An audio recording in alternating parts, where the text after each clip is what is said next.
Kryptonite desires set my heart afire.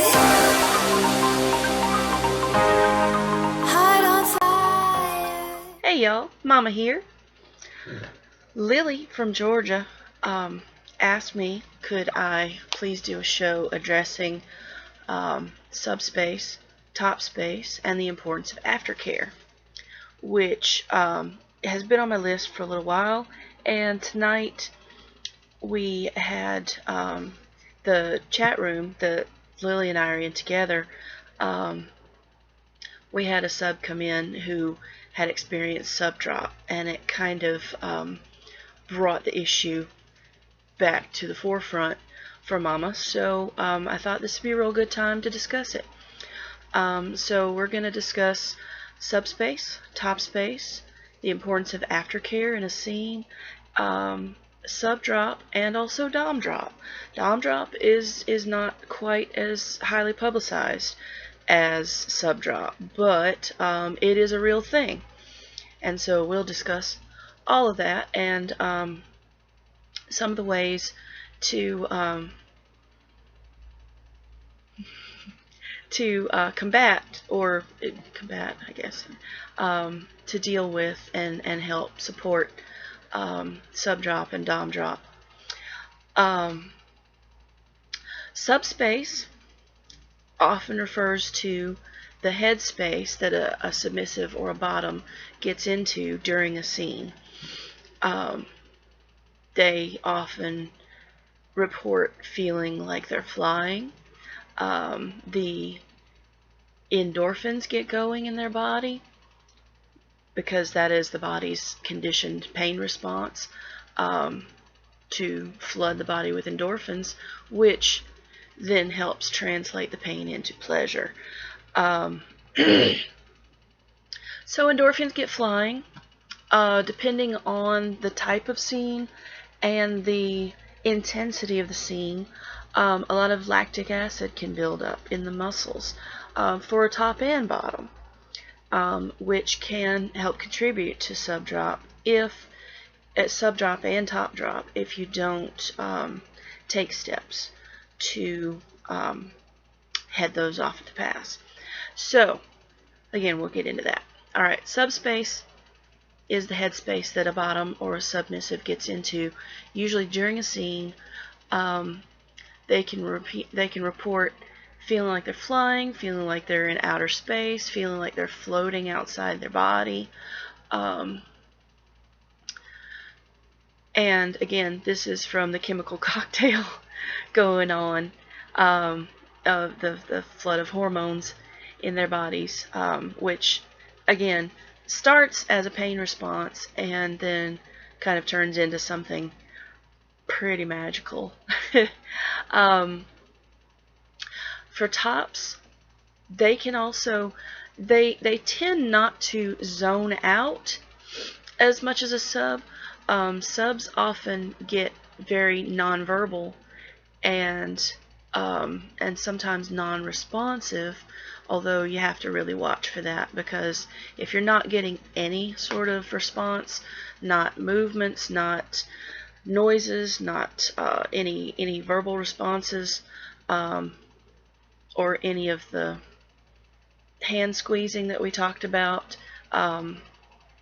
when we talked about safe gestures and safe words, etc., then, you know, obviously the scene needs to stop and we need to go on to something else. Well,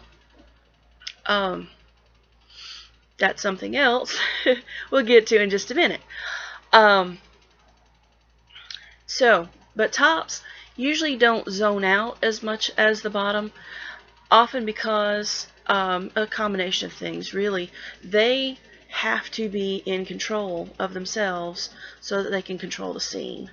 But they do often report feelings of feeling larger than themselves, feeling like a god almost, or, you know, some sort of magical energy exchange that goes on with the bottom. So top space is a very real thing, and subspace is a very real thing. Now, the top usually has a flood of chemicals going on too, and again, depending on severity and intensity of the scene, can get a lot of lactic acid buildup in their muscles as well from the physical stress on their bodies of doing the beating or whatever kind of activity is going on. It is recommended that subs and bottoms both eat sufficiently before a scene and hydrate. In fact, sometimes even during a scene, it's very important to hydrate, and you want to sort of stick with water or even Gatorade, something like that, to sort of replenish the electrolytes, but also just mainly to stay hydrated, because, and then after the scene, you wanna flush with water a lot of times to get that lactic acid buildup out of there. A lot of people, when those chemicals start to leave the body, then they report what's called drop, either sub drop or top drop. And usually the top drop or dom drop is less severe because, again, they're more in control and more aware of their surroundings. And they have to be, they can be kind of in their head and kind of also floaty, but they have to be aware of their surroundings and make sure that they're not hitting anybody who doesn't consent to be hit by flailing a whip around wildly in the play space. And also just be really aware of what's going on with your bottom during the scene. So, plus, adrenaline acts differently on the body than endorphins, and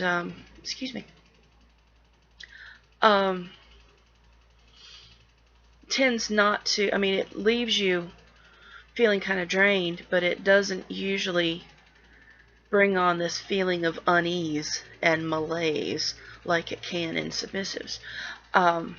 It's very recommended that after a scene, again, staying hydrated. Aftercare.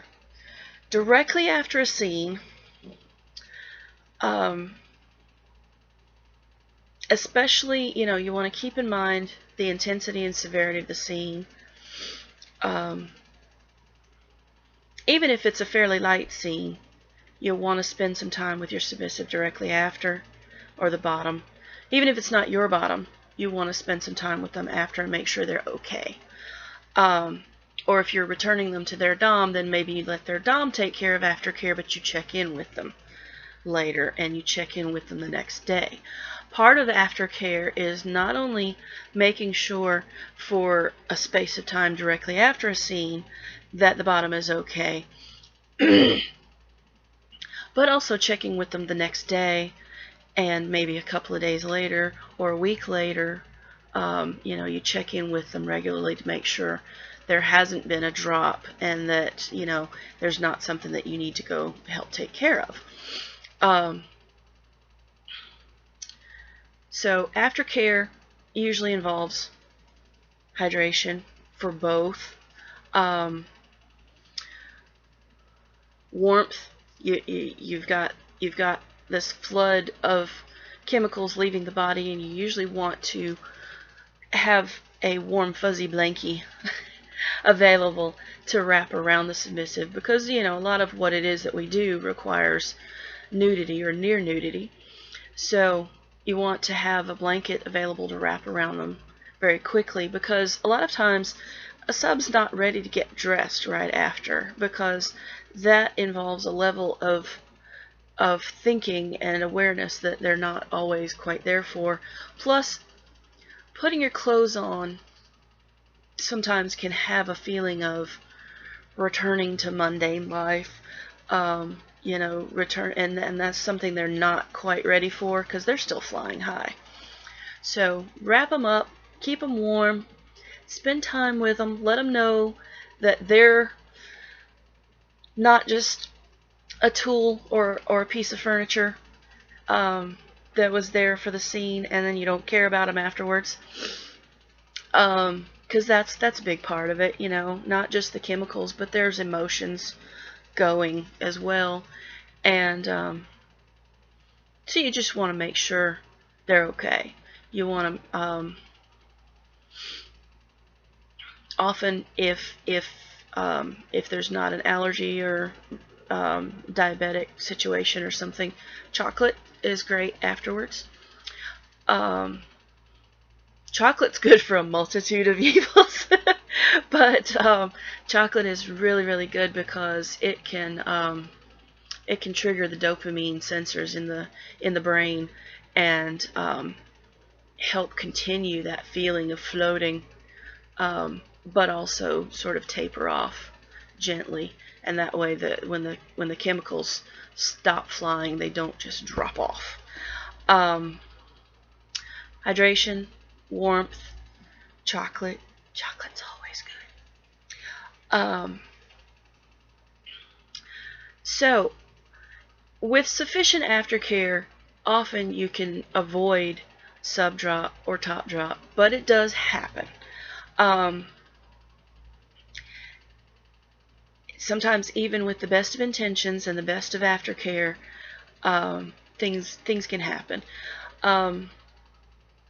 Subs often report feeling flu-like symptoms, and a lot of times this can be from the lactic acid buildup in your body. It makes the joints ache. It makes you feel feverish and cold. So again, with the hydration, that can help that. Tums, one of the sites that I read said antacids, Tums, can help with the lactic acid buildup and therefore make you feel better. So again, that's all with the aftercare. Now, subdrop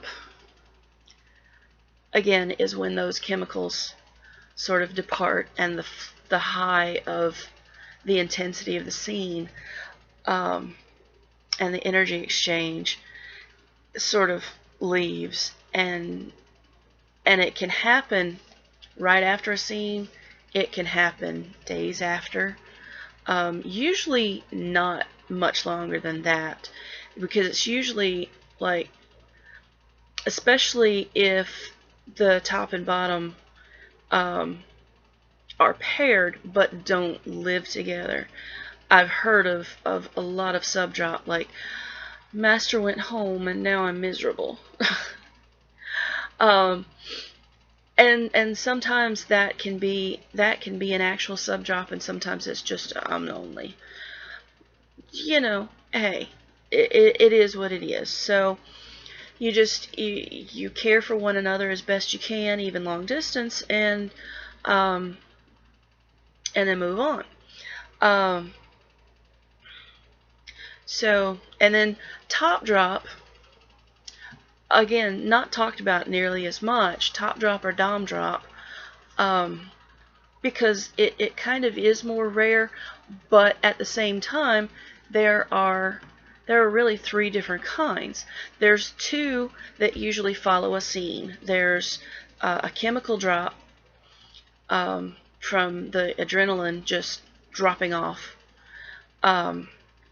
which again, hydration, Tums, chocolate, cuddling with the bottom can help that a lot.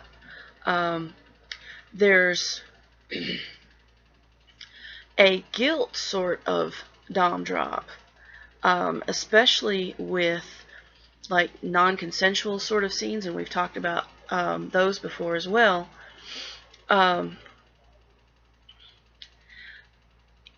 Getting into a headspace of a predator and being very, very rough and very, can be very contrary to some people's natures.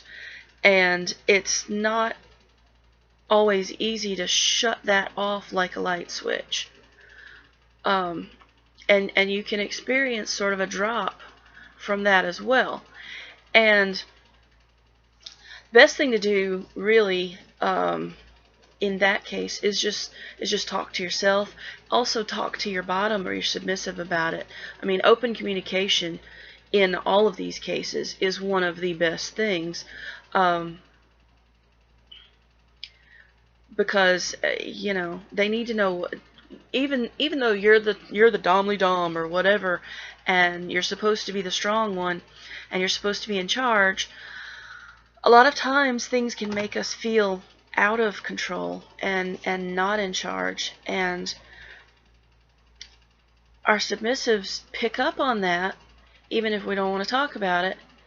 And if we're not talking with them about it, then they think they did something wrong a lot of times. So it's really good to have really open and honest communication in almost everything, really. But yeah, let them know, you know, look, this is it. I'm feeling a little icky about what we did. Can we maybe change something about it next time so that that doesn't happen? Or, you know, whatever. Or maybe even say, hey, we need to have a while in between those types of scenes because it's really intense and it's a lot to handle. It's not more than I can handle necessarily, but it's a lot to handle.